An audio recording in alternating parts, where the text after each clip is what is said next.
Imagine a world where the greatest civilizations on Earth, empires that had stood for centuries, suddenly vanished. Around 1200 BCE, the Eastern Mediterranean didn't just decline, it collapsed. Palaces were burned, trade routes were severed, and entire languages were lost to time. Amidst this chaos, ancient records point to a singular, terrifying catalyst, a confederation of seafaring raiders known today as the Sea Peoples. They emerged from the horizon with no clear origin, crushed the mighty Hittite Empire, and brought Egypt to its knees. But here is the strangest part. Despite their impact, we still don't know exactly who they were. Most of what we know comes from the Egyptians, specifically Pharaoh Ramesses III. On the walls of his mortuary temple at Medinet Habu, he carved a chilling account of an invasion that took place in the 8th year of his reign. The inscriptions describe a conspiracy in their isles and claim that no land could stand before their arms. Ramesses names specific tribes: the Peleset, the Cheka, the Shekelesh, the Danaan, and the Weshesh.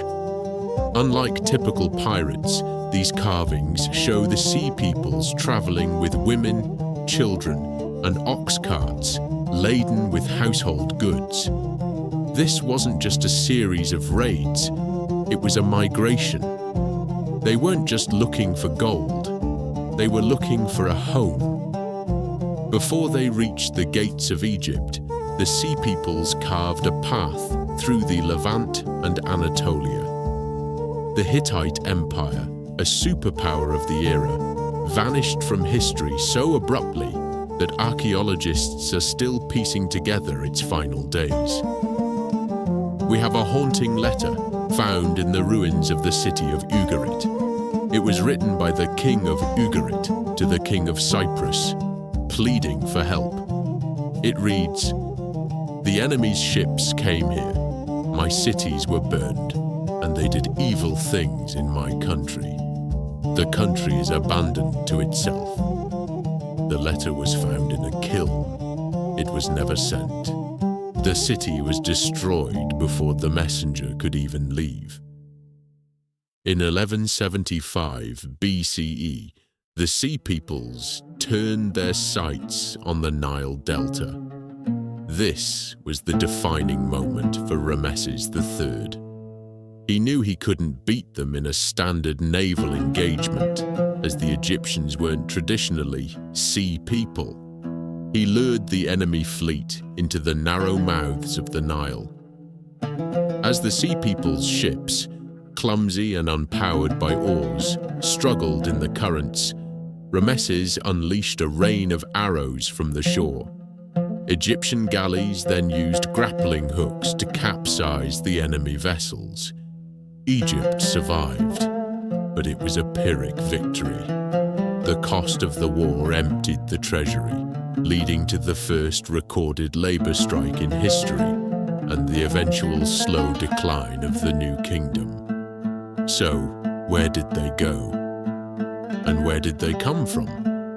Because the Sea Peoples left no written records of their own, we have to rely on cultural fingerprints. The Peleset. Most scholars believe they became the Philistines of the Bible, settling on the southern coast of Canaan. The Sherden. Some link them to the island of Sardinia, due to the similarity in name and the horned helmets found in Sardinian archaeology.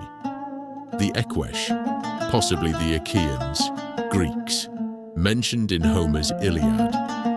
Were they victims of a famine?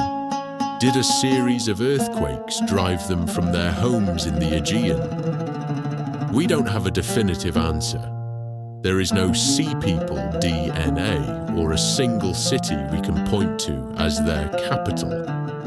They remain the ghosts of the Bronze Age. The Sea Peoples represent a terrifying truth. that even the most powerful civilizations are fragile.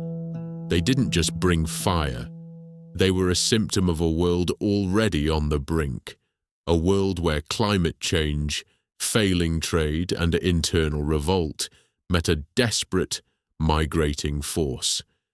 They arrived as a mystery, and after the smoke cleared, they vanished back into the fog of history, leaving behind only scarred walls and a transformed world.